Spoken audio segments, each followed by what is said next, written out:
That third failure in a row, did you think, I need to pack this in? Never. Why not? I don't ever give up. I mean, I'd have to be dead or completely incapacitated. Like hell. I mean, you just have to put in, 80 to 100 hour weeks every week. Gosh, And that's then a lot of work. all those things improve the odds of success. Okay. I mean, if other people are putting in 40-hour work weeks and you're putting in 100-hour work weeks, then even if you're doing the same thing, you know that in 1 year you will achieve what they achieve. You will achieve in 4 months what it takes them a year to achieve. Okay, I like your work ethic. So, all right. Thanks. Elon. You need to work, depending upon how well you want to do, and particularly if you're starting a company, you need to work super hard. So what does super hard mean? Well, when my brother and I were starting our first company, instead of getting an apartment, we just rented a small office and we slept on the couch. And we showered at the YMCA, and we're so hot up we had just one computer. So the website was up during the day, and I was coding at night, 7 days a week, all the time. And I sort of briefly had a girlfriend in that period, and in order to be with me, she had to sleep in the office. So work hard, like, every waking hour. That's the thing I would say, particularly if you're starting a company. And I mean, if you do simple math, say like, okay, if somebody else is working 50 hours and you're working 100, you'll get twice as much done in the course of a year as the other company.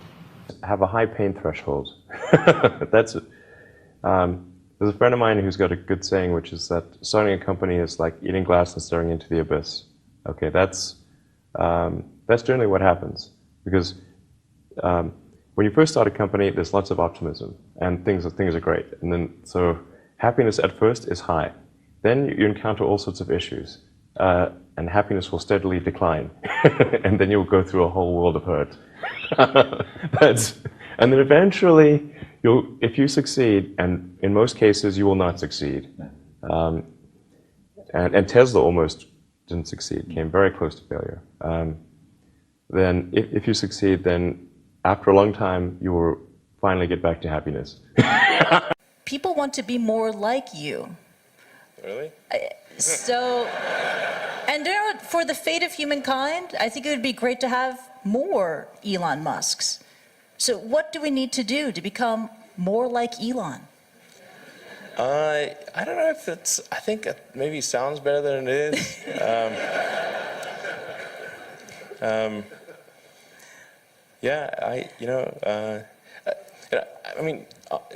Honestly, like there's a friend of mine who's got a great saying about creating a company, which is trying to build a company and have it succeed is like eating glass and staring into the abyss. So, I mean, what tends to happen is it's sort of quite exciting for the first several months of starting a company, and then reality sets in. Things don't go as well as planned. Customers aren't signing up. The technology or the product isn't working as well as you thought. And then that can sometimes be compounded by a recession, and it can be very, very painful for several years. So I think, frankly, starting a company, I would advise people to have a high pain tolerance. People do not think critically enough. I mean, critical thinking is a skill in short supply, where people take too many things they assume too many things to be true without sufficient basis in that belief. So it's very important that people closely analyze what is supposed to be true and try to build up. Try to say let's analyze things from first principles, not by analogy or not by convention. If you assume things are true by convention, which is actually what most people do, then it's difficult to gain insight into how things can be bettered. So, in any argument or any sort of train of thinking, you want to make sure that the underlying premises are valid and applicable, and then in reaching a conclusion, that the conclusion you're reaching is necessarily driven by the underlying premises and the interconnection between those premises. That may seem like a really simple thing to say, but most people don't do that. So it's really the foundation of rational thought. If somebody is doing something that is useful to the rest of society, I think that's a good thing. Like, it doesn't have to change the world. Like, you know, if you're doing something that has high value to people, and frankly, even if it's like just a little game, or, you know, some improvement in photo sharing or something, if it has a small amount of good for a large number of people, I think that's fine. Like, stuff doesn't need to be changed the world just to be good. People tend to overweight risk on a personal level. It's one thing if you've got, you know, a mortgage to pay and kids to support, and that if you were to deviate from your job, that, well, how are you going to feed your family and pay the rent? And okay, that's understandable. But let's say you're young and you're just coming out of college or coming out of high school or whatever. What do you risk? You know, you're not going to starve. I mean, right.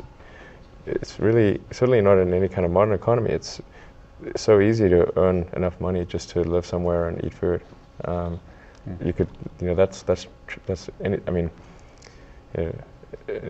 very easy to do. So I don't know what are they afraid of? They're mostly afraid of failure, I think, but people should be less risk averse when there's not much at risk. You've got to make sure that whatever you're doing is a great product or service. It has to be really great. And I go back to what I was saying earlier, where if you're a new company, I mean, unless it's like some new industry or new market that, if it's an untapped market, then